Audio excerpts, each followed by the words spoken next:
Mladi Srbi iz multietničke opštine Štrpce, koji su bili mali za vreme oružanih sukoba ili su rođeni posle njih, ipak još uvek žive odvojeni jedni od drugih, vođeni pričama starijih, koji uglavnom zaobilaze pozitivne strane zajedničkog života i dobre primere međuetničke saradnje. Iako od svojih roditelja ponekad i čuju da se zajedno može i mora, dnevna politika i politički interesi zajednički život sprečavaju.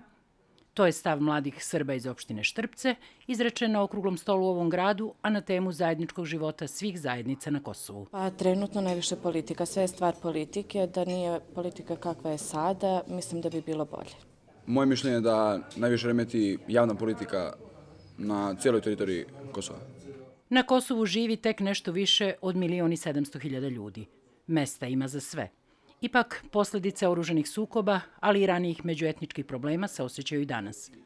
Kako mladi Srbi ocenjuju međuetničke odnose danas? Pa uglavnom loše. Zbog te netrpeljivosti koja postoji među Albancima i Srbima i sve to recimo uzrok politike. Trenutne odnose ocenjujem solidno, nisu ni dobri ni loši, ima tu granica, tako da solidno.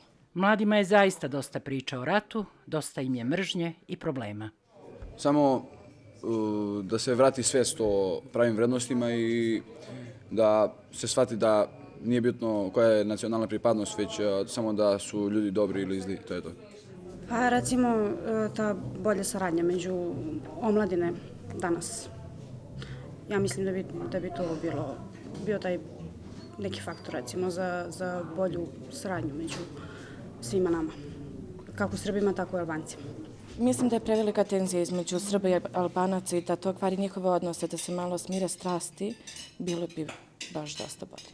Mladim Srbima iz Štrpca je pre okruglog stola o problemima i mogućnostima zajedničkog života na Kosovu prikazan dokumentarni film pod nazivom Kao nekad, koji prikazuje pozitivne strane nekadašnjeg zajedničkog života Srba i Albanaca, ali i svih drugih zajednica pre oružanih sukoba na Kosovu 90. godina. Film je urađen u produkciji Igračanice online, a u okviru projekta Mi smo mogli, a vi bi trebalo da. Nosilac projekta je nevladina organizacija Komunikacija za razvoj društva iz Gračanice, a finansira ga Misija Ujedinjenih nacija na Kosovu.